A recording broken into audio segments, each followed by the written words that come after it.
Assalamualaikum warahmatullahi wabarakatuh. Hai semuanya, selamat datang di UAS saya hari ini. Nah sebelumnya ada pepatah nih mengatakan, tak kenal maka tak sayang. Jadi alangkah baiknya sebelum kita mulai, mari kita perkenalan terlebih dahulu.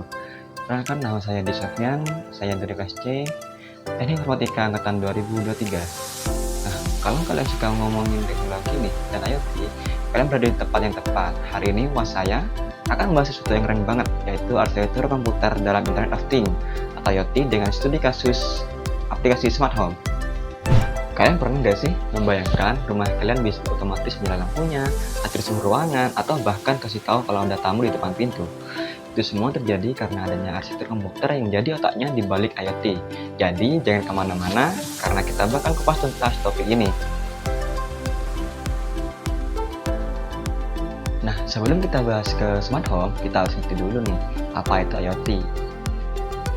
Internet of Things atau IoT adalah konsep di mana perangkat-perangkat fisik bisa terhubung ke internet dan saling berkomunikasi, misalnya lampu, AC, bahkan kulkas di rumah kalian.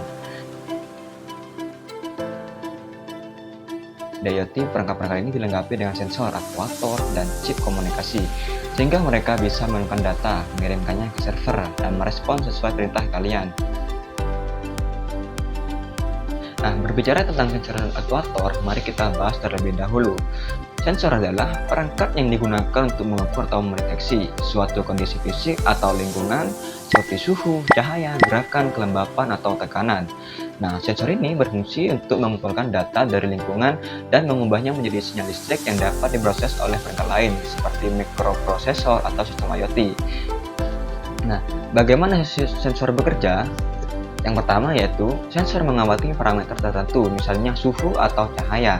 Terus yang kedua, mengubahnya parameter fisik tersebut menjadi sinyal listrik atau analog atau digital.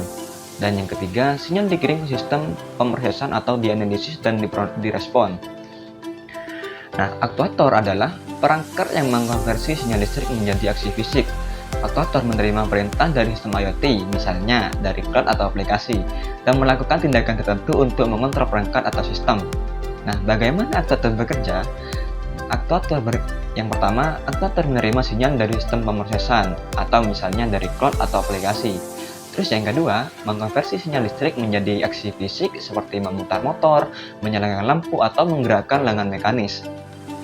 Dan yang ketiga, melakukan tindakan spesifik yang sesuai dengan kebutuhan.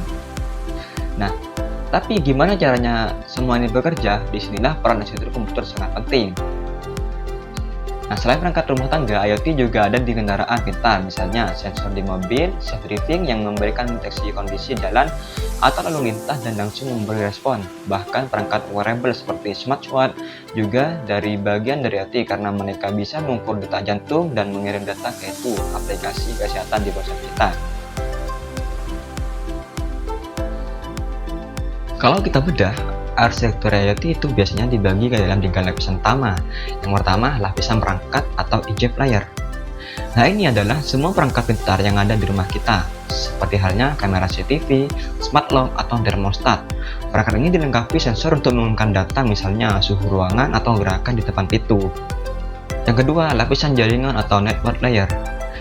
Data dari perangkat tadi dikirim lewat jaringan, biasanya Wi-Fi, Bluetooth, atau Zigbee.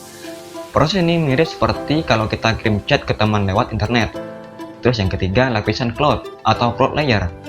Nah, setelah sampai di cloud, data ini berproses menggunakan algoritma atau AI. Cloud juga menyimpan data dan mengontrol perangkat berdasarkan perintah kita, seperti menyalakan lampu lewat aplikasi.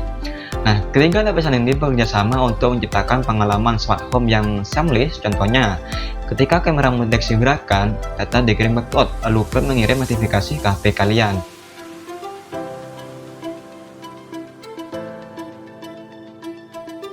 Oke, sekarang mari kita bahas bagaimana arsitektur ini diterapkan di smart home, misalnya di rumah pintar. Yang pertama yaitu kamera CCTV.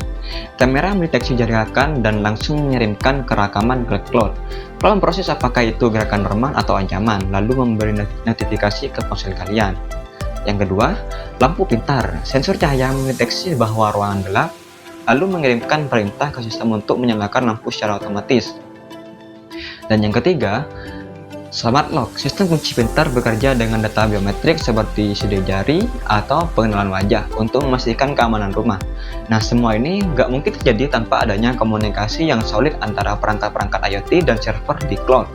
Dan ini yang disebut sebagai keajaiban teknologi IoT.